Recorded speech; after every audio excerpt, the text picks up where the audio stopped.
আরও চাপ বাড়ল রাজ্যের প্রাক্তন মন্ত্রী উদয়ন গুহের। পুলিশ হেফাজত এবং জেল হেফাজত শেষে পুনরায় যখন আজকে রাজ্যের প্রাক্তন এই মন্ত্রীকে দিনহাটার আদালতে তোলা হয় এবং রাজ্যের প্রাক্তন মন্ত্রীর যিনি আইনজীবী ছিলেন তিনি মন্ত্রীর জামিনের জন্য আবেদন করেন, ঠিক তখনই কিন্তু সরকার পক্ষের যিনি আইনজীবী তিনি পুনরায় পুলিশ হেফাজতের আবেদন দেখিয়ে সেই জামিন খারিজের আবেদন জানান এবং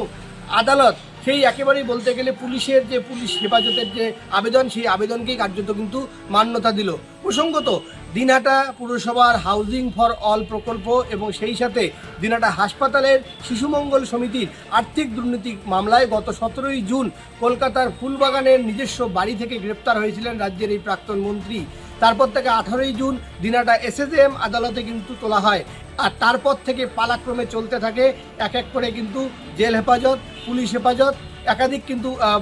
প্রক্রিয়া চলতে থাকে এবং পরবর্তীতে প্রাক্তন এই মন্ত্রীকে তার শারীরিক অবস্থার কথা চিন্তা করে কোচবিহার দিনহাটা থেকে কিন্তু একেবারেই ট্রান্সফার করা হয় বালুরঘাট কেন্দ্রীয় সংশোধনাগারে। আর সেখান থেকে আজ যখন রাজ্যের এই প্রাক্তন মন্ত্রীকে পুনরায় আদালতে তোলা হয়, আদালত কিন্তু উভয় পক্ষের আইনজীবীর একেবারেই বক্তব্য শুনে কার্যত কিন্তু পুলিশের যে তাদের নিজস্ব হেফাজতে যাওয়ার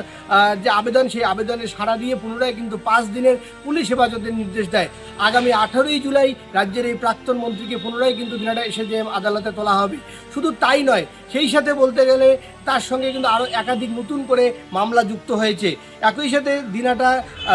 বেলা গুহ ট্রাস্ট যে রয়েছে সেই ট্রাস্ট এবং সেই সাথে দিনহাটার সংহতি ময়দানে প্রত্যেক বছর যে স্বাস্থ্য মেলা হয় সেই স্বাস্থ্য মেলার আর্থিক দুর্নীতি মামলায় কিন্তু তার বিরুদ্ধে অভিযোগ ওঠে এবং দিনহাটা শহরেরই বাসিন্দা জৈনক রঞ্জিত মণ্ডল নামের এক ব্যক্তি কিন্তু পুলিশের কাছে অভিযোগ করেন এই উদয়ন গুহর নেতৃত্বেই তার কাছ থেকে 2010 সাল থেকে প্রত্যেক বছর কোনো রকম রসিদ ছাড়াই 20,000 টাকা করে জোর করে আদায় করা হয়েছিল দিনহাটা স্বাস্থ্য মেলার নামে। আর সেই অভিযোগের ভিত্তিতে আজকে কিন্তু পুলিশ পূর্ণাঙ্গ তদন্তের জন্য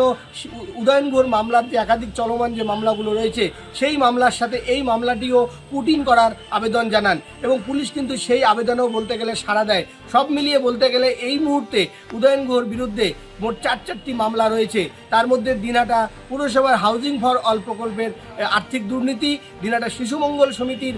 আর্থিক দুর্নীতি এবং দিনহাটা বেলা গুহ ট্রাস্ট যে রয়েছে সেই ট্রাস্টের আর্থিক দুর্নীতি এবং একই সাথে দিনহাটা স্বাস্থ্য মেলার নাম করে আর্থিক দুর্নীতি এবং এই যে পরবর্তী যে 2টি মামলা পুটিং করা হয়েছে আজকে অর্থাৎ বেলা গুহ ট্রাস্ট এবং দিনহাটা স্বাস্থ্য মেলার নামে যে আর্থিক দুর্নীতি, এই 2টি মামলা পুটিং করার পর পুলিশ কিন্তু একেবারে এর তদন্ত চালিয়ে যাবে এবং আগামী 18ই জুলাই যখন তাকে আবার পুনরায় কিন্তু দিনহাটা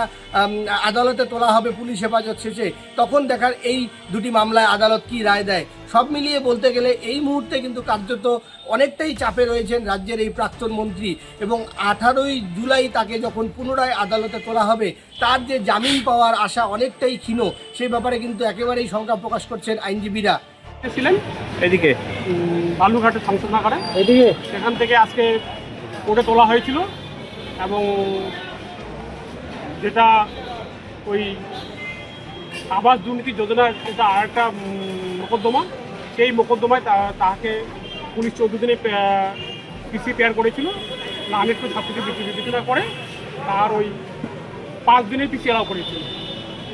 5 দিনের পুলিশ কাস্টডি এলাও করেছেন এবং আগামী 18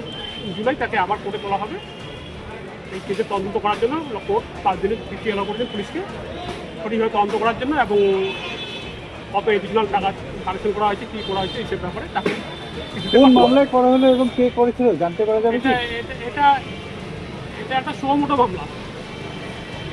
মামলা, এটা পুলিশে মানে কমপ্লেনের এগেনস্টে পুলিশের সুমোটোর মামলাটা। আচ্ছা, ওনার এগেনস্টে নতুন কোনো মামলা আজকে আরও পুটিং হয়েছে? আজকে আর একটা নতুন মামলা যেটা হলো ওই বেলা গুহ ট্রাস্ট এবং কমল গুহ স্মৃতি এবং স্বাস্থ্য মেলার নাম করে যে কালেকশন করা হয়েছিল সেখানে দেখা যাচ্ছে জৈনক রঞ্জিত মণ্ডল এটা কমপ্লেনটা করেছিলেন, তার কাছে প্রতি বছর 2010 সাল থেকে 2025 সাল অবধি কালেকশন করা হয়তো এই স্বাস্থ্য মেলা, কমল গুহ স্মৃতি এবং বেলা গুহ ট্রাস্টের নাম করে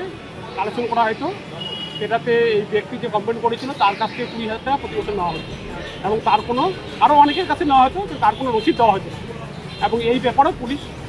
তাকে এই কেসে মানে যুক্ত করার জন্য আজকে পেয়ার দিতে কোর্ট সেটা অ্যালাউ করেছেন এবং এই কেসে তাকে অন্তর্ভুক্ত করা হলো। তাহলে 5 দিনের পুলিশ হেফাজত। 5 দিনের পুলিশ হেফাজত সেটা হলো প্রধানমন্ত্রী আবাস দুর্নীতি যোজনার যে আবাস যোজনার যে দুর্নীতি হয়েছে তার জন্য এবং এই মামলার সঙ্গে এবং নতুন করে আজকে এই মামলায় তাকে আসামি করার জন্য কোর্ট পুলিশ পেয়ার দিয়েছিলেন। লার্নেড কোর্ট সেটা অ্যালাউ করেছেন, যেটা হলো ওই যে বেলাগুলো ট্রাস্ট কমলগুলো স্মৃতিসৌধ স্মৃতির উদ্দেশ্যে এবং স্বাস্থ্য মেলার নাম করে যে কালেকশন করা হয়েছে সেই ফান্ডের ব্যাপারেও তদন্ত করার জন্য পুলিশ এই কেসে তাকে তাকে এই কেসে যুক্ত করার জন্য পেয়ার করে সেটা কোর্ট অ্যালাউ করেছিল। কোচবিহার থেকে কলকাতা টিভির জন্য রবিউল হোসেনের রিপোর্ট।